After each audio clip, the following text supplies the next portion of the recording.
कैसे हो class 12th student.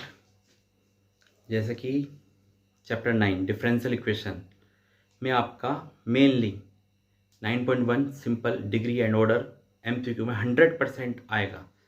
इस क्वेश्चंस को आप NCERT के अलावा सैम्पल पेपर्स के क्वेश्चंस भी आप जरूर करके देखो। जैसे कि मैंने NCERT के अलावा ये क्वेश्चन लिया है सैम्पल पेपर से, और इसमें डिग्री ऑर्डर बताना है। कभी कभी डिग्री ऑर्डर का सम भी पूछा जा सकता है। 100% MCQ आना ही आना है, ठीक है। बाहर से करें, NCERT एग्जाम्पलर में से करें, पिछले साल के 10 साल के पहले क्वेश्चंस करें। इस चैप्टर को मैं आपको बताता हूँ किस तरह से करना है। रटने नहीं है क्वेश्चंस आपको। ये सबसे सिंपल चैप्टर है। इंट्रीगल का भी यूज़ इसमें बहुत ही सिंपल वे में हो रहा है। जिसका इंट्रीगल अच्छा है वो ये चैप्टर बहुत आसानी से कर सकता है। एक तो डिग्री ऑर्डर जरूर करके जाएं। एक आप जनरल सॉल्यूशन का पार्टिकुलर सॉल्यूशंस करके जाएं। होमोजीनियस इक्वेशन की वर्किंग रूल समझें एंड इंटीग्रेटिंग फैक्टर पे बेस क्वेश्चंस जो हमारी 9.6 है उसका बेसिक क्वेश्चंस आप करें। बेसिक क्वेश्चंस में से आपका बोर्ड एग्जाम में लगेगा। वर्किंग रूल आपको पता रहना चाहिए। 1 मार्क्स का 100% इंटीग्रेटिंग फैक्टर आपसे पूछा ही जाएगा। वो भी हम इंटीग्रेटिंग फैक्टर का इसके बाद क्वेश्चंस करवाएंगे। बहुत ध्यान से देखें।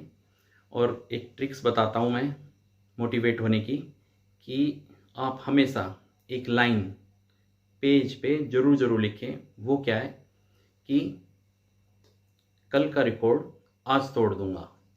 ये आप मन में दोहराएं। यदि आपने आज 1 घंटा पढ़ें तो आप कल 1 घंटा 5 मिनट जरूर पढ़ें। शुरुआत आप 1 घंटे से नहीं करते तो आप आधे घंटे से जरूर शुरू करें। आधा घंटा पढ़ें। कल आप आधा घंटे से 5 मिनट फालतू पढ़ें। और मैथ सब्जेक्ट होता ही ऐसे है, यदि आपको क्वेश्चंस आंसर आ रहे हैं तो आपको खुद ही इंटरेस्ट आता रहेगा, मैथ में आता रहेगा। तो हम क्वेश्चंस को बहुत ही आसान तरीके से बता रहे हैं। इन पे बेस्ड क्वेश्चंस आप ये तो क्वेश्चन समझे ही समझे। इन पे बेस्ड क्वेश्चंस आप जैसे हम बता रहे हैं सैम्पल पेपर्स में से डिग्री ऑर्डर करें तो वो भी आपको आता ही रहेगा। आप कोई भी दिक्कत हो आप मैसेज में आप कमेंट करके पूछ सकते हैं। तो आप क्वेश्चन समझें। सबसे पहले डिग्री ऑर्डर कैसे बताते हैं। सबसे पहले डिग्री ऑर्डर में हम पॉलिनोमियल हमारी डिफरेंशियल इक्वेशंस होनी चाहिए। तो सबसे पहले हम बताते हैं ऑर्डर। हाईएस्ट ऑर्डर क्या है इसका हाईएस्ट ऑर्डर 4 है। तो ऑर्डर तो इसका हमें पता चल गया 4। जिसका ऑर्डर बताते हैं उसी की ही हम क्या बताते हैं, डिग्री देखते हैं।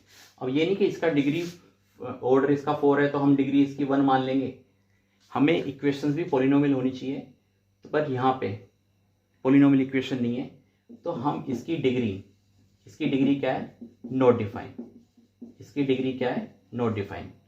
साइन क्या आ गए, डी हमारा क्या आ गया, d3y/dx3। ठीक है। यदि ई के पावर में भी होता या ट्रिग्नोमेट्रिक फंक्शंस के आगे हमारा डिफरेंशियल इक्वेशन की टाइप है तो हमारी डिग्री क्या होती है, नॉट डिफाइन। इसी तरह से ये क्वेश्चन, तो ये आंसर हमारा हो गया है। इस क्वेश्चन में भी डिग्री ऑर्डर बताओ। अब कई बच्चे कोशिश करते हैं कि डिग्री ऑर्डर ऐसे ही लिख दो कि इसका ऑर्डर क्या है, इसका 1, ठीक है, और डिग्री क्या है इसकी 3। नहीं, पहले इसका भी तो देखना, d/dx। सबसे पहले हम क्या करेंगे, इसका डिफरेंशियल करेंगे। डिफरेंशियल क्या होगा, इसको x मान लेंगे थोड़ी देर के लिए। तो इसका डिफरेंशियल पावर आगे और इसकी एक पावर हम क्या कर देंगे, कम कर देंगे। जिसको x माना इसका डिफरेंशियल हम दोबारा करेंगे। तो dy/dx का डिफरेंशियल डबल ऑर्डर हो गया तो d²y/dx²। अब ये हमारा कंप्लीट इक्वेशंस बनी है, डिफरेंशियल इक्वेशंस। ठीक है। अब हम बताएंगे इसका ऑर्डर, फिर हम बता देंगे इसकी डिग्री। तो ऑर्डर तो है इसका 2 और डिग्री इसकी क्या है, जिसका ऑर्डर बताते हैं उसकी ही डिग्री बताते हैं। ठीक है। ये नहीं कि डिग्री इसकी हाईएस्ट पावर लिखेंगे, 2 नहीं लिखेंगे। जिसका ऑर्डर बताए उसी की ही डिग्री क्या बताएंगे हम, इसकी 1। यदि इसका सम पूछा जाता है कि डिग्री ऑर्डर का सम बताओ तो 2 + 1 इसका हम लिख देंगे सम 3। तो ये क्वेश्चन 100% 2022-23 के एग्ज़ाम में, बोर्ड एग्ज़ाम में MCQ में जरूर आना है 100% इस चैप्टर का, चैप्टर 9 का। अब हम इंटीग्रेटिंग फैक्टर पे बेस क्वेश्चन बताते हैं। उसका वर्किंग रूल आप बहुत ध्यान से देखिएगा। वर्किंग रूल आपको एक क्वेश्चन का भी पता है तो आप टीचर से 100% मार्क्स गेन कर सकते हैं। Thank you.